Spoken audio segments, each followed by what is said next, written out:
Assalamualaikum warahmatullahi wabarakatuh. Perkenalkan, saya Melinda Puspitasari, NIM 100003125 kelas D.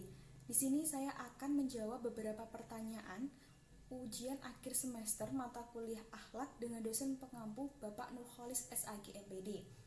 Untuk pertanyaan yang pertama, banyak cara yang bisa dilakukan bagi seorang anak untuk mewujudkan biru walidain. Jelaskan bentuk-bentuk biru walidain semasa orang tua masih hidup dan sesudah meninggal. Jawaban saya sebelumnya, pengertian dari biru walidain adalah tindakan berbakti atau berbuat baik kepada orang tua dalam suasana semua yang mereka perintahkan selama tidak bermaksiat kepada Allah. Nah, bentuk biru walidain semasa orang tua masih hidup yang pertama, bersikap tawadu atau rendah hati kepada orang tua dan bersikap dengan penuh kasih sayang kepada mereka dengan menaati perintah keduanya selama tidak memerintahkan kemaksiatan kepada Allah. Allah telah berfirman, "Wahfid lahuma janaha dzulli minar rahmati wa qur rabbirhamhuma kama rabbayani shaghira."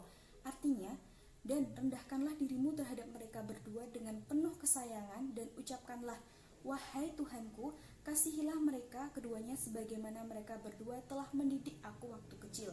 Quran Surat Al-Isra ayat 24.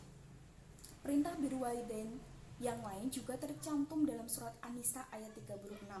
Wa'budullaha wa la tusyriku bihi syai'a wa bil walidaini ihsanan wa bidil qurba wal yatama wal masakin wa jaridil qurba wal jaril jumbi was sahibi bil jambi wa ba'nis sabil wa ma malakat aymanukum innallaha la yuhibbu man kana mukhtalan fakhura. Artinya, dan beribadahlah kepada Allah dan janganlah kamu mempersekutukannya dengan sesuatu apapun, dan berbuat baiklah kepada kedua orang tua, karib kerabat, anak-anak yatim, orang-orang miskin, teman dekat, tetangga jauh, tetangga dekat, teman sejawat, ibnu sabil dan hamba sahaya yang kamu miliki. Sungguh Allah tidak menyukai orang-orang yang sombong dan membanggakan diri. Surat An-Nisa ayat 36. 2. Poin kedua dari bentuk biru walidain semasa orang tua masih hidup, yaitu berkata dengan sopan dan penuh kelembutan dan jauhi perkataan yang menyakiti hati mereka serta tidak meninggikan suara ketika berbicara dengan orang tua. Allah Ta'ala berfirman, wa qassa rabbuka alla ta'budu illa iyyahu wa bil walidaini ihsanan imma yablughanna 'indal kibara ahaduhuma aw kilahuma fala taqul lahumā uffin wa la tanharhumā wa qul lahumā qawlan karīmā. Artinya, dan Tuhanmu telah memerintahkan supaya kamu jangan menyembah selain Dia, dan hendaklah kamu berbuat baik pada ibu dan bapakmu yang sebaik-baiknya. Jika salah seorang di antara keduanya atau kedua-duanya sampai berumur lanjut dalam pemeliharaanmu, maka jangan sekali-kalilah kamu mengatakan kepada keduanya perkataan dan janganlah kamu membentak mereka dengan ucapkanlah kepada mereka perkataan yang mulia. Quran Surat Al-Isra ayat 23. Poin ketiga dari bentuk biru walidain semasa orang tua masih hidup, yaitu jagalah kehormatan orang tua. Jadi sebagai anak harus menjaga kehormatan untuk kedua orang tuanya. 4. Berikan pelayanan kepada orang tua dan bantulah urusan-urusannya. Yang kelima, jawablah panggilan mereka dengan segera. Dan yang keenam, jangan berdebat dengan mereka, jangan mudah menyalah-nyalahkan mereka, dan menjelaskan dengan penuh adab. Poin yang kedua, berbakti kepada orang tua yang sudah wafat, yaitu mendoakan keduanya. Yang kedua, menyambung hubungan dengan kerabat dan teman dekatnya. Yang ketiga, bersedekah dan melunasi hutangnya. Yang keempat, menunaikan janji dan nazar. Pertanyaan yang kedua, mampu menikah adalah anugerah Allah Subhanahu wa Ta'ala yang diberikan kepada umatnya. Sebelum menikah, umumnya seseorang melewati proses perkenalan lewat pacaran, bahkan dengan sukarela melakukan seks pranikah. Jelaskan pendapatmu dan apa pendapatmu tentang ta'aruf atau tidak pacaran sebelum nikah. Jawaban saya, pendapat saya mengenai pacaran merupakan jalinan hubungan antar laki-laki dan perempuan dalam mencari kecocokan di antara keduanya, dalam mencari pasangan hidup. Tentu saja Islam tidak melarang pacaran jika dilakukan oleh dua insan yang sudah menikah. Bagi yang belum menikah, pacaran merupakan sebuah larangan. Banyak hal yang berhubungan dengan larangan Allah. Segala aktivitas pacaran ini bagi dua insan yang sedang menjalin hubungan cinta. Berikut ini larangan-larangan pacaran dalam Islam. 1. Pacaran adalah benih-benih awal perbuatan zina. Allah menegaskan dalam Quran surat Al-Isra ayat 32 bahwasanya kita dilarang mendekati segala bentuk perbuatan zina sekecil apapun, dan Allah memvonis itu sebagai perbuatan keji serta seburuk-buruknya jalan. Terjemahan Quran surat Al-Isra ayat 32, dan janganlah kamu mendekati zina. Zina itu sungguh suatu perbuatan keji dan suatu jalan yang buruk. Pacaran ini segala aktivitasnya mendekati perbuatan zina, mulai dari zina mata, zina hati, zina lisan, sampai zina perbuatan atau fisik. Rasulullah SAW bersabda, Allah telah menentukan bagi anak Adam bagiannya dari zina yang pasti dia lakukan. Zinanya mata adalah melihat atau dengan syahwat. Zinanya lidah adalah mengucapkan atau berbicara dengan syahwat. Zinanya hati adalah mengharap dan menginginkan atau pemenuhan nafsu syahwat. Maka farji atau kemaluan yang membenarkan atau mendustakannya. Hadis Al-Bukhari dan Muslim. Kedua, berduaan menjadi hal yang wajar dalam pacaran. Allah telah memperingatkan secara tegas kepada kita semua untuk menjaga dan menahan pandangan kita kepada lawan jenis, apalagi sampai berduaan. Tercantum dalam Quran surat An-Nur ayat 30.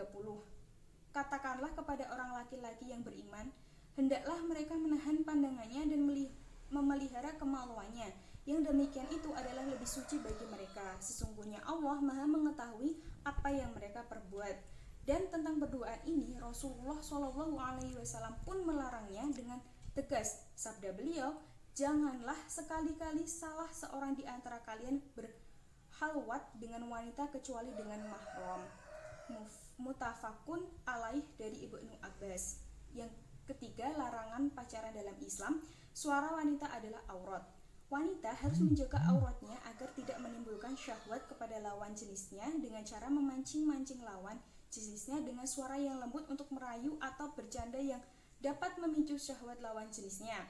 Allah berfirman dalam Quran surat Al-Ahzab ayat 32, maka janganlah kalian atau istri-istri Nabi berbicara dengan suara yang lembut sehingga bangkit nafsu orang yang ada penyakit dalam hatinya, dan ucapkanlah perkataan yang baik. Jadi menurut saya pacaran itu dilarang karena sudah jelas tertera di Al-Quran dan Al-Hadis. Nah, ta'aruf secara bahasa atau kata ta'aruf diserap dari bahasa Arab. Ta'aruf atau ya ta'arufu yang artinya saling mengenal. Pada prakteknya, ta'aruf adalah proses yang dilakukan oleh dua orang yang ingin mengenal satu sama lain sebelum lanjut ke jenjang pernikahan. Perbedaannya dengan pacaran, bahwa pacaran umumnya lebih santai dan bebas. Karenanya Nabi mengkhawatirkan pacaran akan merumuskan ke dalam maksiat. Sedangkan ta'aruf dilakukan dengan tetap menjaga syariat Islam ataupun adat masyarakat dengan didampingi pihak ketiga sebagai penghubung dan memastikan syariat tetap terjaga. Jadi menurut saya lebih baik berta'aruf saja daripada pacaran. Pertanyaan ketiga, pergaulan bebas dalam bentuk pacaran di kalangan remaja atau pelajar atau mahasiswa disinyalir menjadi salah satu akar masalah munculnya seks bebas dan prostitusi. Jelaskan 4 akhlak pergaulan remaja. Jawaban saya, 4 akhlak pergaulan remaja. Yang pertama, ta'aruf dan tafahum. Ta'aruf dari bahasa Arab yang artinya saling mengenal atau saling mengetahui. Tafahum dari bahasa Arab yang artinya saling memahami, saling mengetahui cara mendalam kondisi orang lain. Nah, ta'aruf dan tafahum ini mengupayakan untuk saling mengenal dan memahami keadaan seseorang secara jelas, baik yang menyangkut kepribadian atau kekurangan. Yang kedua, akhlak pergaulan remaja yang kedua yaitu ta'awun dan tasamuh. Ta'awun yang artinya dalam bahasa Arab saling menolong, dan tasamuh dari bahasa Arab yang artinya sama-sama berlaku baik atau toleran dan tenggang rasa. Ta'awun dan tasamuh ini saling menolong dan berbuat baik. Islam mewajibkan umatnya untuk ta'awun terhadap sesama. Ta'awun dan tasamu sangat erat hubungannya, bahkan keduanya terkadang sulit untuk dipisahkan. Orang yang gemar tolong-menolong memiliki sikap toleran yang tinggi. Firman Allah dalam Quran surat Al-Maidah ayat 2. Dan tolong-menolonglah kamu dalam mengerjakan kebajikan dan takwa, dan jangan tolong-menolong dalam berbuat dosa dan pelanggaran. Dan bertakwalah kamu pada Allah, sesungguhnya Allah amat berat siksanya. Ketiga, jujur dan adil.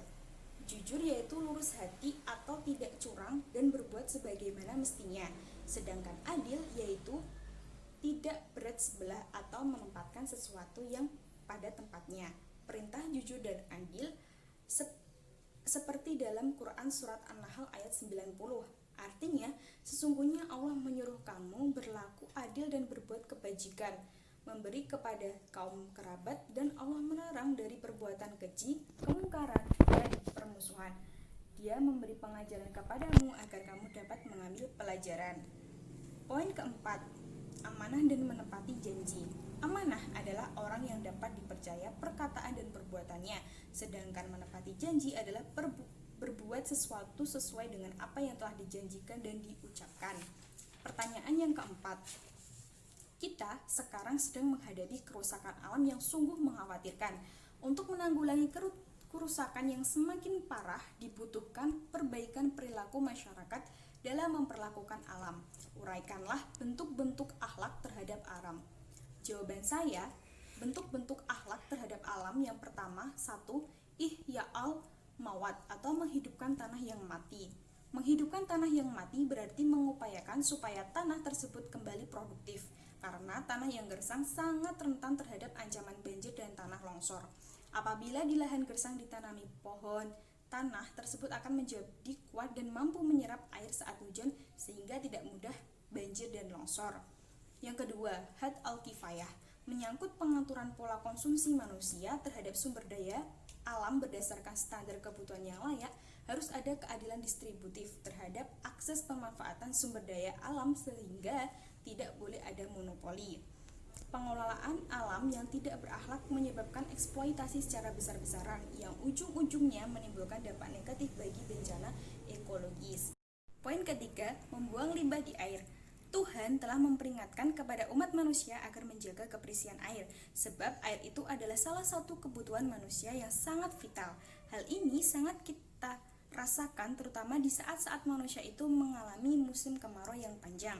Dinyatakan dalam surat Al-Furqan ayat 48-49, dan kami turunkan dari langit air yang amat bersih, agar kami menghidupkan dengan air itu negeri atau tanah yang mati, dan agar kami memberi minum dengan air itu sebagian besar dari makhluk kami, binatang-binatang ternak dan manusia yang banyak. Terima kasih atas perhatiannya. Wassalamualaikum warahmatullahi wabarakatuh.